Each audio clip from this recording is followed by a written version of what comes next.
शकुन शादी के बाद जब अपनी ससुराल में आई तो एक भरा पूरा परिवार था उसका। 4 ननदों के अलावा एक देवर और सास ससुर।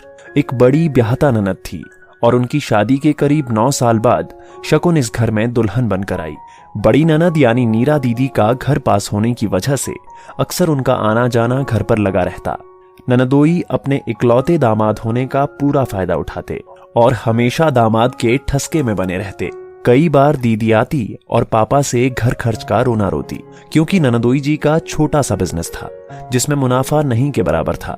पापा मम्मी उन्हें अक्सर कुछ न कुछ देते रहते। एक बार दीदी जीजा जी शाम को आए तो शकुन की सास ने कहा कि कुछ अच्छा नाश्ता बनाओ, दामाद जी आए हैं। शकुन ने उनकी अच्छे से आवभगत की तो जीजा जी खुश होकर बोले, आपके हाथों में तो जादू है भाभी जी। रात में शकुन ने अपने पति से दीदी जीजा जी की बात छेड़ी तो उन्होंने कहा कि जीजा जी के सामने कोई भी बात संभल कर कहना, और हाँ, दीदी भी 2 की 4 लगाने में माहिर है।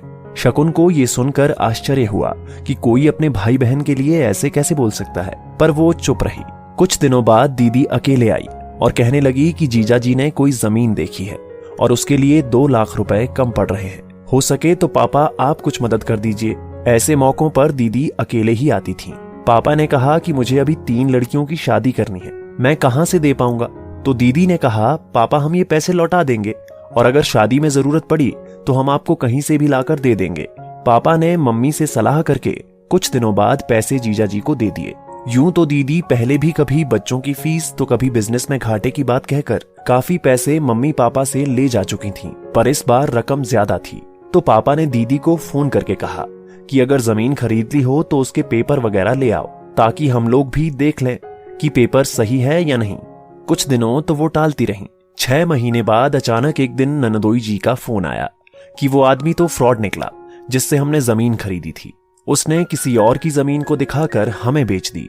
पापा ने कहा कि हमने तो आपसे पेपर मांगे थे पर तब आपने दिखाए ही नहीं, अब हम क्या कर सकते हैं। पापा ने मम्मी को सब बताया और कहा कि वो पैसे तो डूबे हुए ही समझो। कई बार कहने पर दीदी ने 50,000 रुपए वापस किए और कहा कि और पैसे तो वापस करना संभव नहीं होगा। इस बीच लंबे समय तक जीजा जी घर पर नहीं आए। काफी दिनों बाद जीजा जी ने सीधे शकुन को फोन किया और कहा कि सलहत जी कैसी हैं आप। शकुन को आश्चर्य हुआ कि इस बार ननदोई जी ने उसे कैसे फोन कर लिया, कुछ तो गड़बड़ है। फिर भी उसने कहा, मैं अच्छी हूं, आप सुनाइए। तो वो सीधे मुद्दे पर आ गए। क्या बताऊं भाभी जी, बिजनेस घाटे में चल रहा है और कुछ पैसों की जरूरत थी। ससुर जी से कह नहीं सकता, अब आप ही कुछ मदद कीजिए। शकुन अब तक उनकी चाल समझ चुकी थी कि ये उनकी आदत बन चुकी है और अगर अब नहीं रोका तो भविष्य में मम्मी पापा इसी तरह बेवकूफ बनते रहेंगे। आगे ननदों की शादियां भी करनी है। उसने कहा कि जीजा जी, अब पापा रिटायर हो चुके हैं, घर में इनके और मेरी नौकरी के अलावा और कोई इनकम नहीं है। बेहतर होगा कि आप भी अपने खर्च अब खुद उठाना सीखिए, क्योंकि हम लोगों को दीदियों की शादियां भी करनी है और आपकी शादी को 9 साल हो गए हैं। मम्मी पापा कब तक खर्च उठाते रहेंगे। शाम को दीदी जीजा जी घर पर आए और दीदी ने मम्मी से आते ही शकुन की शिकायत करनी शुरू कर दी कि इन्हें जीजा जी की इज्जत करनी चाहिए, पर इन्हें तो बात करने की तमीज ही नहीं। मेरी बहू पढ़ी लिखी है नीरा, सबकी इज्जत करना जानती है, मैं जानती हूं उसे। रही बात कल की, तो शकुन ने सब कुछ मुझे बता दिया था और जो बात हम इतने सालों में नहीं कह पाए, शकुन ने कितने अच्छे से समझा दी तुम लोगों को। बाकी तो दामाद जी समझदार हैं। और हाँ, परसों तुम्हारी छोटी बहन को लड़के वाले देखने आ रहे हैं। अब मुझे और शकुन को शादी की तैयारियां भी करनी है। शकुन आज इस परिवार की बहू के रूप में खुशी से फूली नहीं समा रही थी।